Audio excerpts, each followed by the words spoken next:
लेकिन जब हम कहते हैं कि हम माँ तुमको समर्पित होते हैं, माने क्या समर्पण किया मुझे? मुझे तो कुछ भी नहीं चाहिए। किस चीज़ को आप समर्पित कर रहे हैं? सोचिए कौन सी बात है जिससे आप मेरे और समर्पित कर रहे हैं? आप समर्पित कर रहे हैं यही जो बनाए हुए बेड़े हैं आपके, यही जो घरौंदे जिसमें आप बैठे हुए हैं, यही जो अपने अपने जिसे कहते हैं जेल बनाए हुए हैं, जिस जेल के अंदर आप बड़े व्यवस्थित रूप से सोच रहे हैं कि आप परमात्मा के साम्राज्य में, इसको ही त्यागना है। और वो त्यागने के लिए बहुत ही आसान तरीका ये है कि आप सबसे पहले ध्यान धारणा में निर्विचारिता में जाए। जब आपके मन में विचार आता है तो उस विचार ही के माध्यम से आपके ये पिछले किए हुए, कहना चाहिए, घरौंदे आपको घेर लेते हैं। जितनी देर आप निर्विचारिता में बैठ सकेंगे उतना ही आपका वृक्ष बढ़ेगा। निर्विचारिता में ही आत्मिक वृक्ष बढ़ता है और कोई ऐसा वातावरण नहीं जिसमें ये इसकी वृद्धि हो सकती है। कोई कहेगा कि हमने खूब बैठ के माँ के भजन गाए, उससे कोई कितना भी भजन गाए, कोई कितने भी मंत्र कहे, चाहे कुछ कह ले, उस मंत्रों से या उस भजन से अगर आपके अंदर निर्विचारिता स्थापित नहीं होती तो आप चूक गए उस बात को। बहुत से लोग हैं, हमने देखा, अभी एक देखा हमने, हरे रामा होरे रामा होरे रामा, पागल के जैसे सारी दुनिया दौड़ रही। अभी कहाँ जा रहे? एक मनोरंजन करते हुए सारे दौड़े जा रहे हैं, हरे रामा। उससे क्या मिलेगा? उससे किसी को कुछ मिला? किसी में कोई परिवर्तन आया? कोई उनमें अच्छाई आई?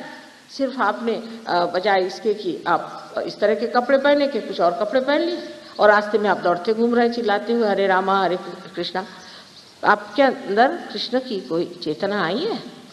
कृष्ण की चेतना है कि आप साक्षी स्वरूप हो जाते, क्या आप साक्षी स्वरूप हो गए?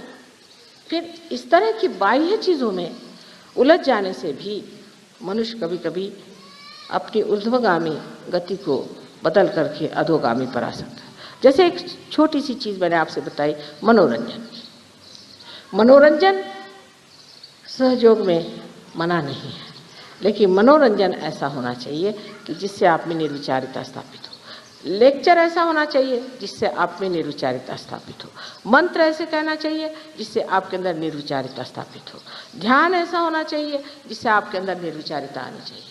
कोई सा भी कार्य करते वक्त अगर आप निर्विचार हो जाएं तो सारी परमात्मा की शक्तियाँ आपके अंदर से कार्यान्वित होंगी। तो सबसे पहली बात है कि निर्विचारिता में उतरना चाहिए। लेकिन लोगों को ऐसी ही चीज़ें अच्छी लगती हैं जिसमें विचार को चालना मिले, जिसमें मनुष्य सोचता रहे, पागलों जैसे सोचता सोचता उसको समझ ले कि हाँ मैंने कितना सोचा, या पढ़ते पढ़ते एकदम ऐसा सोच ले कि हाँ मैं तो बिल्कुल महाविद्वान हूँ। इन विद्वानों के लिए परमात्मा के साम्राज्य में जगह नहीं। जगह है उन लोगों के लिए जिन्होंने अपने आत्मा को अपने चित्त पर पूरी तरह से प्रकाशित होने दिया, और उसका माध्यम एक ही है, निर्विचारिता। तो प्रथम निर्विचार समाधि को आपको स्थापित करना चाहिए। निर्विचार समाधि को प्राप्त करने के बाद आप देखते हैं कि धीरे धीरे आपके अंदर खुद ही परिवर्तन आने लग जाता है। निर्विचारिता में आप अपने को, स्वयं को देखने लग जाते हैं। आपको दूसरों के अलावा अपने में ही दोष दिखाई देने लगते हैं।